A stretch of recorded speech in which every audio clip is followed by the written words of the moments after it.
Bonsoir mesdames et messieurs et bienvenue dans cette nouvelle édition, cette soirée du 26 janvier 2023. À la une de l'actualité de ce jour, la Banque africaine de développement, ou BAD, s'est engagée à contribuer à hauteur de 334 millions de dollars et le FIDA, ou Fonds international pour le développement agricole, à 200 millions de dollars pour la réalisation du Pacte national de Madagascar pour l'alimentation et l'agriculture.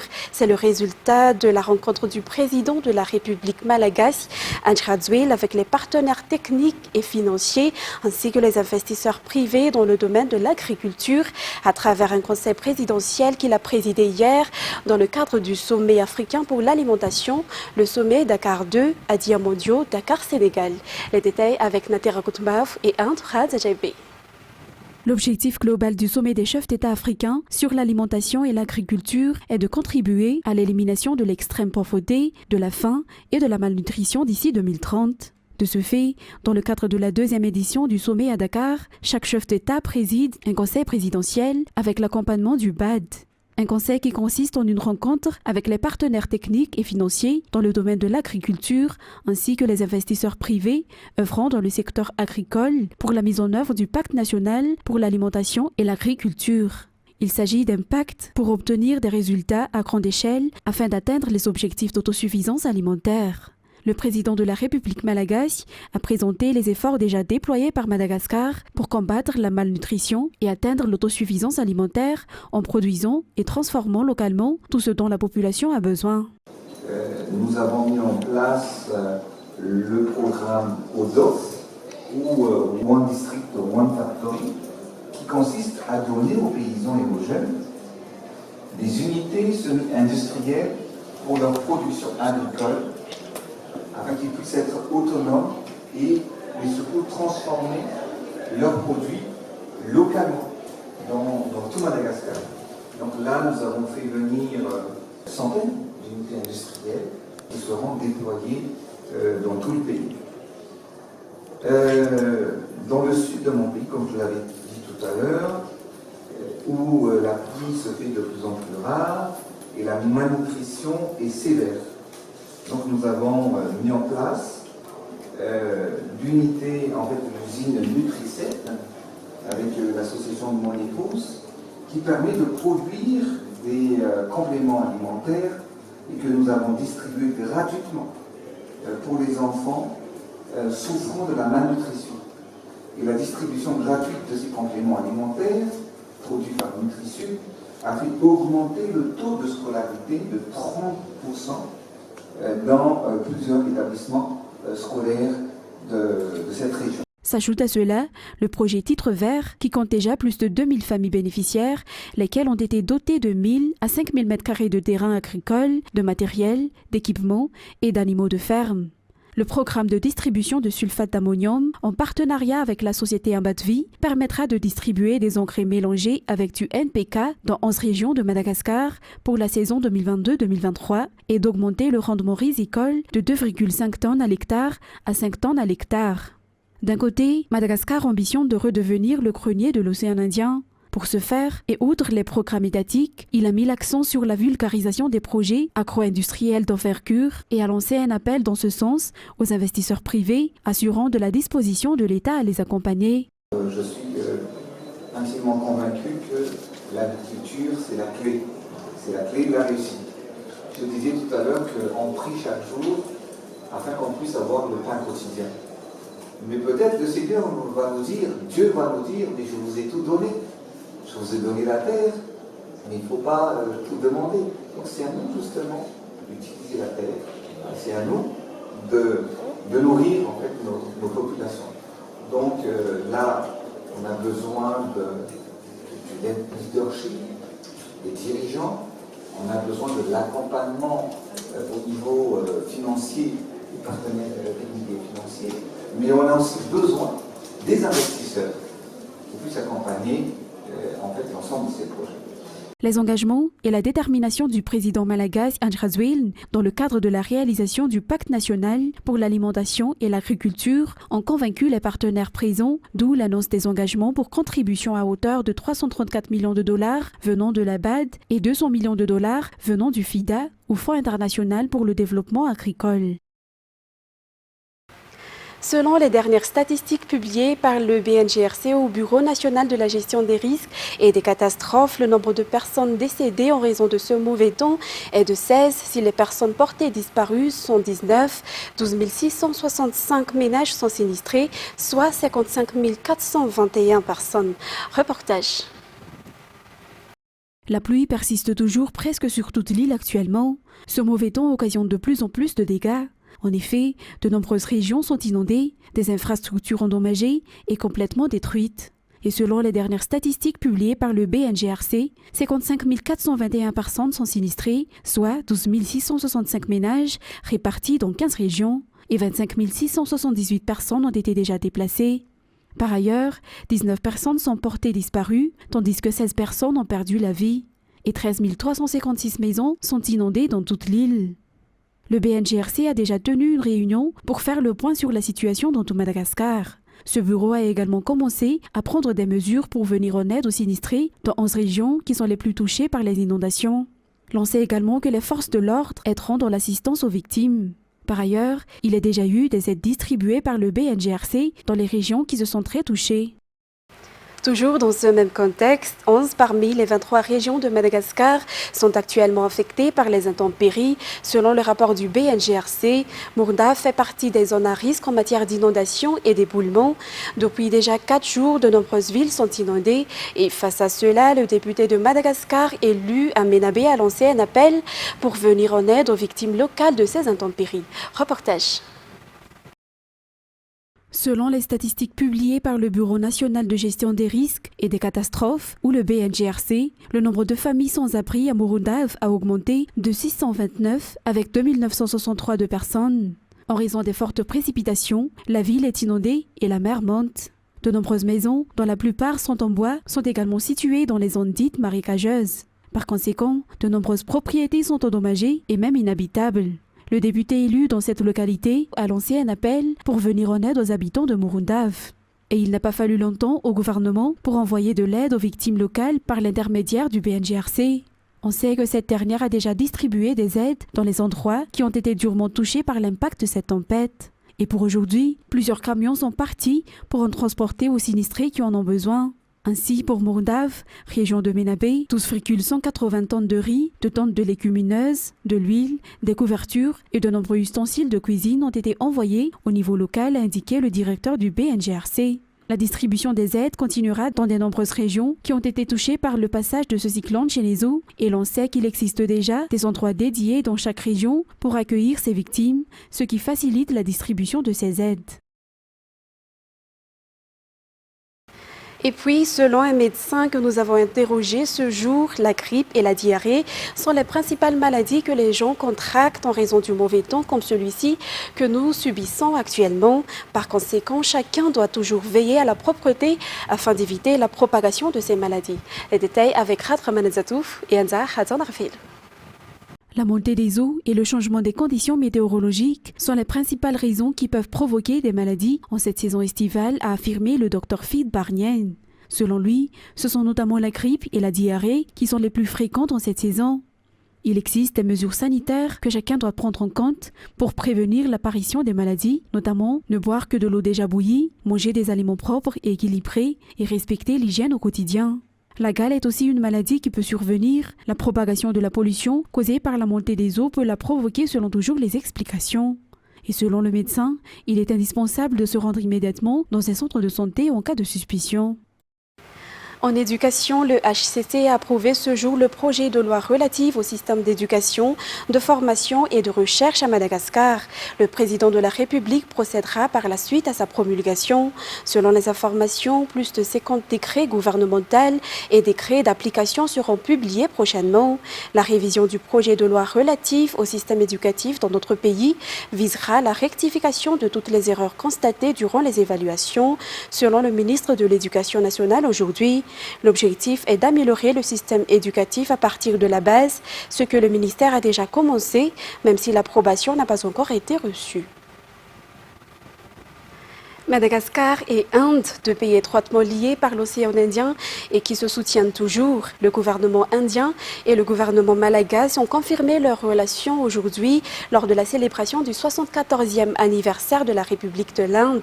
Il existe de nombreuses collaborations apportées par le gouvernement indien pour Madagascar, que ce soit sur le plan social, économique, mais surtout dans le secteur de l'armée pour la protection des richesses maritimes. Anta Khatonarvelu.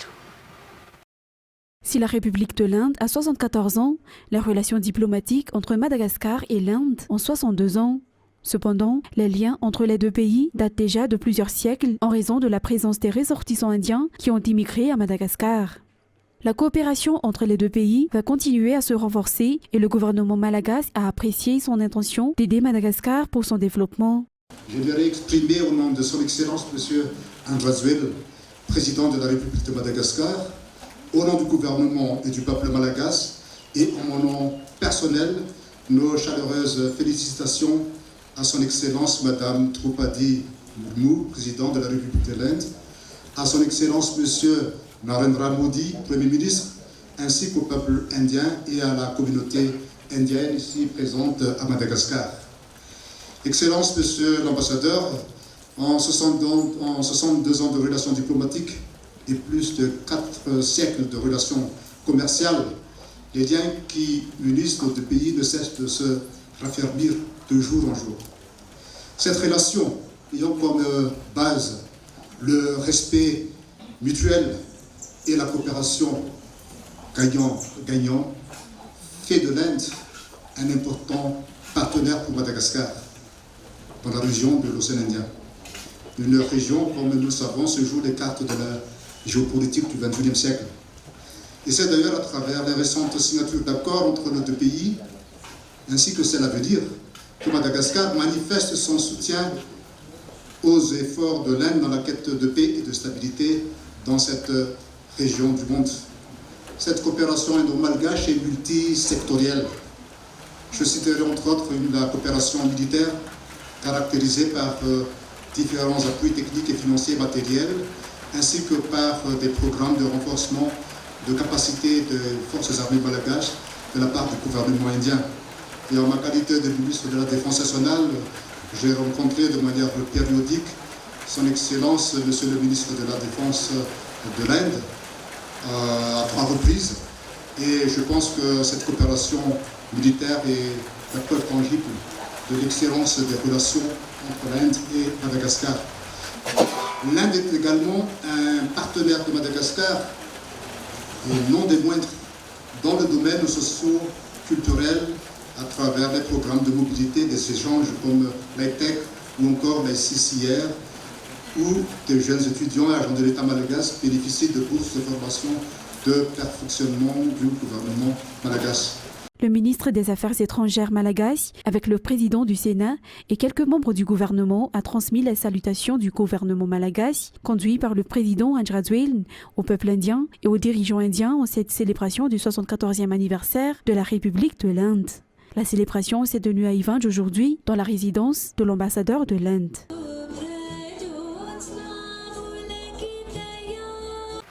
Et 1,5 kg d'or caché dans 10 coupons de tissu a été couvert par les douaniers à l'aéroport international d'Ivat. Cette saisie a été faite dans les bagages des ressortissants indiens qui s'apprêtaient à embarquer sur le vol ET 852 d'Ethiopian Airlines le 20 janvier dernier. Reportage. La douane a déjoué une nouvelle tentative d'exportation illicite d'or à l'aéroport international d'Ivat. Les agents aux frontières ont découvert 10 coupons de tissu imbibés de solutions aqueuses composées d'eau, de produits chimiques et de particules d'or dans les bagages d'un passager de nationalité indienne du vol ET 852 d'Ethiopian Airlines du 20 janvier 2023. L'infraction a été découverte lors du passage au scanner des bagages du dit passager. Suite au scan du contenu des 2 bagages en question, les douaniers ont découvert 10 tissus légèrement humidifiés par une substance suspecte à forte densité de couleur noire entourée de couleur orange. Le marquage du chien, pisteur de la brigade canine, a encouragé les douaniers de l'aéroport d'Ivat à s'engager davantage dans les examens des tissus. Une performance qui justifie encore une fois la création de cette brigade. La douane a saisi le Central Intelligence Service, le laboratoire des mines et l'Office des mines nationales et des industries stratégiques pour un approfondissement des inspections et des analyses.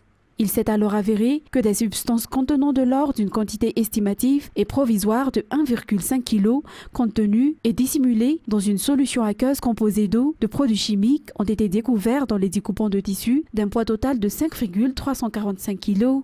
Une fois de plus, la vigilance et l'expertise des douaniers aux frontières ont permis de déjouer un nouveau mode opératoire de plus en plus complexe d'exportation illicite de nos ressources naturelles. Une réussite qui encourage la douane à investir davantage dans le capital humain, mais aussi dans la modernisation des matériels et des process.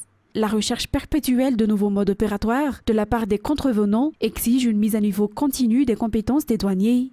Il est aujourd'hui impératif que la douane malagasy s'aligne sur les standards internationaux en termes de moyens et de façon de travail. Passons maintenant aux actualités internationales. 9 Palestiniens ont été tués jeudi 26 janvier à Jenin lors des raids israéliens présentés par l'armée comme une opération contre des activistes islamistes dans le camp de réfugiés de cette ville du nord de la Cisjordanie occupée. Les détails avec France 24. À l'hôpital de Jenin, au nord de la Cisjordanie occupée, une situation chaotique et des blessés qui affluent après des tirs israéliens. Un raid d'une envergure inédite depuis plusieurs mois. Ce qui se passe à Jenin et dans son camp est un massacre perpétré par le gouvernement d'occupation israélien. Selon des sources palestiniennes, du gaz lacrymogène a été tiré dans l'unité pédiatrique de cet hôpital. Plusieurs enfants auraient été asphyxiés. La Croix-Rouge palestinienne, qui a du mal à évacuer les blessés, réclame l'organisation d'une réunion urgente avec son comité international et avec l'Organisation mondiale de la santé. L'armée israélienne dit de son côté avoir visé une cellule terroriste du djihad islamique à l'intérieur de ce camp de réfugiés. Dans ces ruelles étroites, des jeunes du quartier ont jeté des pierres sur des véhicules de l'armée. Israël, qui occupe la Cisjordanie depuis 1967, mène des raids quasi quotidiens à travers ce territoire palestinien, particulièrement dans les secteurs de Jenin et Naplouse, bastions de factions palestiniennes armées. Les morts de ce jeudi portent à une trentaine le nombre de Palestiniens tués depuis le début de l'année, dans des violences avec des forces ou des civils israéliens. Plusieurs milliers de Sud-Africains ont protesté mercredi 25 janvier contre la crise d'électricité dans la première puissance industrielle du continent, incapable de produire assez de courant et régulièrement paralysée par des coupures qui se sont aggravées. Reportage sur les images de France 24. Les manifestations ici ont été moins importantes qu'à Johannesburg, mais ils étaient quand même plus de 3000 militants de l'Alliance démocratique, le principal parti d'opposition, à être venus manifester contre la politique énergétique du gouvernement. Ils refusent d'accepter une hausse des tarifs de près de 20% à partir du 1er avril. L'Alliance démocratique a déposé la semaine dernière un recours à la Haute Cour de Pretoria, qualifiant cette hausse des tarifs de déraisonnable et d'illégale. Ici, en Afrique du Sud, il y a un véritable ras-le-bol par rapport aux pannes d'électricité qui durent de 6 à 10 heures par jour en ce moment. Même le responsable de la société nationale Eskom ne sait plus comment faire pour régler la situation. Écoutez-le dans sa dernière conférence de presse. I would like to start off first of all by offering my sincere. J'aimerais présenter mes excuses les plus sincères pour les pannes d'électricité qui causent d'énormes dommages à notre économie partout dans le pays. L'Afrique du Sud produit 45 000 mégawatts d'électricité, mais lui en faudrait 16 000 de plus pour éviter les pannes. Tout le monde sait ici qu'il faudra encore beaucoup d'argent et beaucoup de temps pour que la situation se stabilise. La tension est montée d'un cran entre la RD Congo et le Rwanda. Kigali accuse Kinshasa d'avoir violé son espace aérien et affirme avoir pris des mesures défensives. Un avion de chasse congolais a été touché par un tir rwandais. Les autorités congolaises nient avoir violé l'espace aérien de leurs voisins et qualifient l'attaque de leur Sukhoi d'acte de guerre. France 24. Les vidéos qui circulent sur les réseaux sociaux, on peut voir un Sukhoi 25, l'un des 2 avions de chasse congolais, touché par un tir de type solaire. Quelques minutes après le tir, cet avion s'est posé sur la piste de l'aéroport de Goma. Il a été rapidement pris en charge par un dispositif anti-incendie car son aile droite était en feu. Le porte-parole de l'armée à Goma nous expliquait cet après-midi que cet avion a quelques impacts mais qu'il devrait rester opérationnel. Dans un bref communiqué, le Rwanda affirme que cet avion congolais a violé son espace aérien hier vers 17h en survolant le district frontalier de Rubavu. Kigali ajoute, je cite, que des mesures défensives ont été prises sans donner plus de détails sur la nature de ces mesures. Alors ces accusations sont démenties par Kinshasa. Le gouvernement congolais soutient que l'avion de chasse n'a nullement violé l'espace aérien rwandais, qu'il a été, je cite, attaqué alors qu'il entamait son atterrissage sur Goma en territoire congolais. Kinshasa parle d'une action délibérée d'agression qui équivaut à un acte de guerre. Alors ce nouvel épisode fait monter encore un peu plus la tension entre les 2 pays. Le Rwanda avait déjà accusé à 2 reprises en novembre et en décembre dernier des avions de chasse congolais de violation de son espace aérien. Et ce reportage termine notre édition de ce jour. Nous vous remercions de l'avoir suivi jusqu'à son terme. Excellente soirée en notre compagnie. Au revoir.